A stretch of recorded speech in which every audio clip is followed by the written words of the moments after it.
What is up, everybody? Welcome into the Fantasy Six Pack YouTube channel for the Week 16 Waiver Wire Show. I'm your host, Dylan Clemons, and I'm here, as I am and have been, every single week giving you my top 6 waiver ads of the week.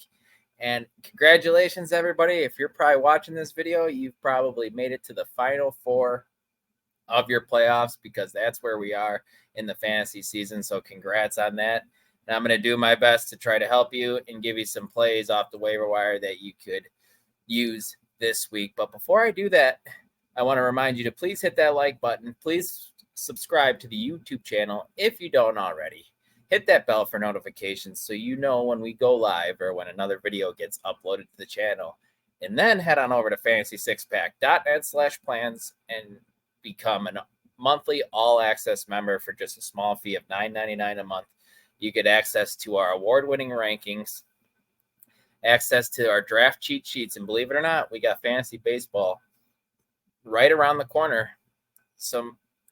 You also get access to our F6P Discord where you get custom advice for your leagues and DFS builds and direct access to our F6P team where we have an outstanding DFS team, guys, so they can get your monthly subscription back, hopefully just off of one slate of DFS. We got Dave Eddy over there, Chris Robin, Keith Fleming, Joe Matz, all the guys over there. They do a great job, and you can ask them any questions you want, and they'll be happy to help you out over there. Plus, you get access to our DFS projections and stacking tool. All, like I said, for just $9.99 a month. Plus, we have a promo code going. If you use FF Playoffs at checkout, you get 25% off. So once again, fantasy6pack.net/plans. Go ahead and check it out. But without further ado, let's just jump right into the meat of the show and my top 6 waiver ads of the week. The first guy I have here is Chandler, and I'm kicking myself because I didn't talk about him on the video last week. He was in my article behind the paywall, but obviously you have to become a membership to see that. But it was outstanding. With Alexander Madison being down with an ankle injury, Chandler saw 23 carries for 132 yards and a touchdown, while also catching 3 of his 4 targets for 25 yards. Chandler finished as RB4 on the week with 24.7 PPR fantasy points and kicked your fantasy playoffs off great with that Saturday matchup. We are uncertain if Madison will be back for this matchup against the Lions. However, if he is, we have to believe Chandler took his job. He looks more explosive and he just looks much better. The Lions are much better against the run than they are in the past, allowing the second fewest fantasy points to running backs. So it's not a great matchup, but just on volume alone, you can plug Chandler in as your RB2 and feel okay about it, I think. If he's going to get 20 carries, which could definitely happen again, he's going to be another decent play, even in a tough matchup. So I have no problem with you picking him up. If you have a better option, maybe play him over there because of the matchup, but he definitely needs to be rostered in over 50% of leagues. And with him only being rostered at 49, that's, I don't like that a whole lot. It definitely needs to be higher. That is for sure. The next guy here, Curtis Samuel. And I know I've talked about him before, but he's kind of had a roller coaster of a season. He started off pretty good, then he caught a low at the midway point of the season, but now he's been very solid over his past 3 games. Samuel's finished as a top 36 receiver in all 3 of those games, including 2 top 17 finishes in those games. He has also seen 26 targets during that span, guys, which is tied for the team lead with Terry McLaurin. The matchup isn't great against the Jets on paper this week because the Jets have done a very good job against opposing wide receivers. If I'm not mistaken, they're the best in the league against them. But at some point, I've been saying it, the Jets defense is going to quit just because the offense is struggling so bad. And hey, they lost 30-0 last week. And, Jalen Waddle went off against them. So that can definitely happen. And if you're in a pinch with this kind of volume that Samuel is seeing in the passing game, I have no problem plugging him in a pass-heavy offense that the Commanders are. So I don't think that's a terrible play either. And him being rostered in under 40% of leagues is definitely a wild one. That's for sure. Next guy, Noah Brown. And it's been an absolute roller coaster season for Brown this year. He has 3 top 10 finishes, and one of them happened to be this past week. And Brown took advantage of Nico Collins and Tank Dell both being out. Tank Dell out for the season. Nico's got a calf injury, so that's going to linger. He saw 11 targets, catching 8 of them for 82 yards and a touchdown. And he did that with Case Keenum at quarterback, guys, who was in for the injured CJ Stroud. We'd like to think Stroud will be back this week, so we expect the offense to be much better as a whole. And once again, this seems to be the thing for guys on the waiver wire this week. This isn't ideal either. They got a tough matchup against the Browns, who have allowed the second fewest fantasy points to opposing wide receivers. But if Brown's the lone guy in this wide receiver core outside of, Dalton Schultz at tight end and Robert Woods as the other wide receiver, if Brown's going to see this type of volume, I think he deserves to be at least flex worthy, and definitely he needs to be rostered for the rest of the season and throughout your playoff runs. I got a 2-for-1 special for you guys. And when I was going through doing my research, it really surprised me that both of these guys were rostered under 40% of leagues right now for the Fantasy Pros consensus. And they do a combination of all the sites. And they both showed out this past week. If you started both of them, you were good. Or one of each, you were definitely fine. McKinnon ended up dealing with an injury, so CEH out-touched him again. He only out-touched him by 2 last week, but this one was a bigger disparity, 40-22. But like I said, McKinnon was a little bit banged up, but once again, he found the end zone twice. One was on a little pop pass, and then another one was on the receiving end. So, and I said this last week when I was talking about it, he gets a lot of the high-value touches in the red zone. And when they get in that red zone, we saw it last year. They want to do weird stuff to get him to touch the ball to either score or, like I said, did a pop pass for a throwing touchdown for him. It's just great. It's just good stuff.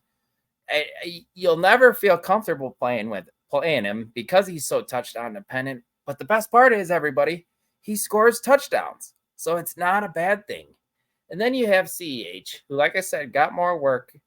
He saw 12 carries for just 37 yards. He was inefficient like he seems to always be, just because, unfortunately, he's just not very good. But he caught all 4 of his targets for 64 yards, and he broke a long one and had awesome receiving touchdowns where Mahomes just extended on the play and threw it to a leaping Edwards in the back of the end zone for him to come down with it for a touchdown. It was an awesome play.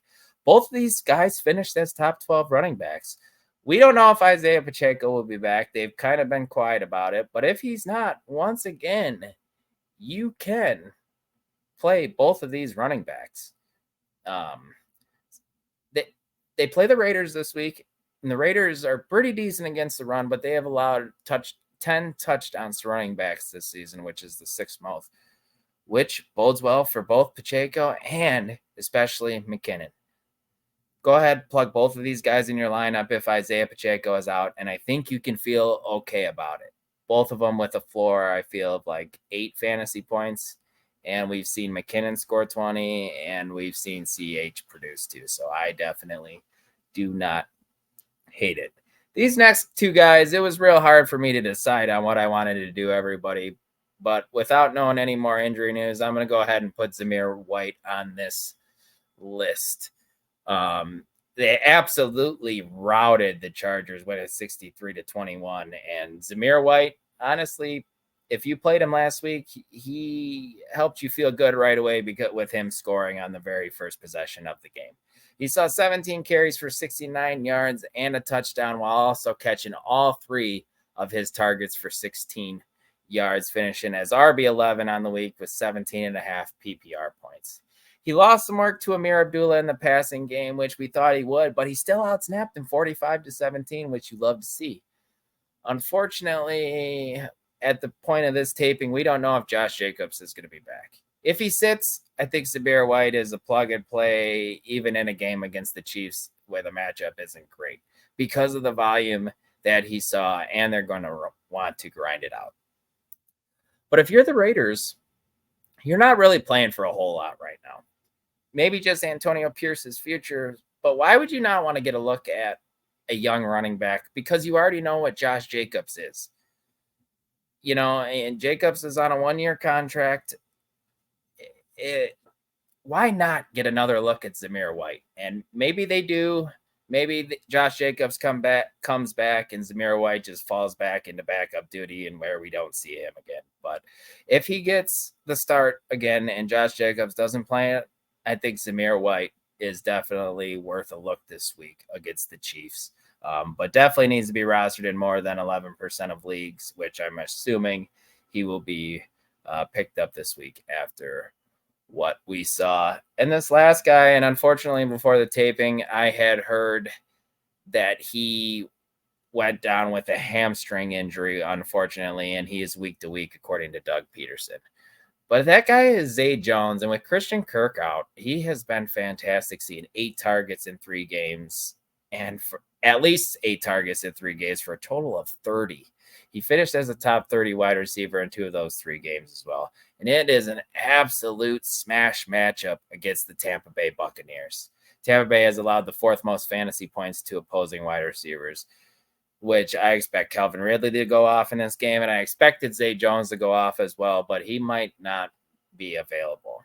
So if you're looking at another Jaguars wide receiver because of the matchup, maybe look to Parker Washington, who could be an option in deeper leagues. He has seen 15 targets over the past 3 games, and he's caught 2 touchdowns and finished as a top 36 receiver twice out of those 3 weeks. So in an absolute pinch and in deeper leagues, I don't think it's a bad idea. I'm sorry, he finished as wide receiver 15 in week 13 and wide receiver 39 in week 14. In 2 weeks, he caught a touchdown. And then last week, wide receiver 65 on 6 targets. So I don't think that's a bad idea either. And then a few guys that just slightly didn't make this list was Dontavian Wicks from the Packers too. If you're looking for somebody instead of Zay Jones, if he can't go, Wicks has been decent as well.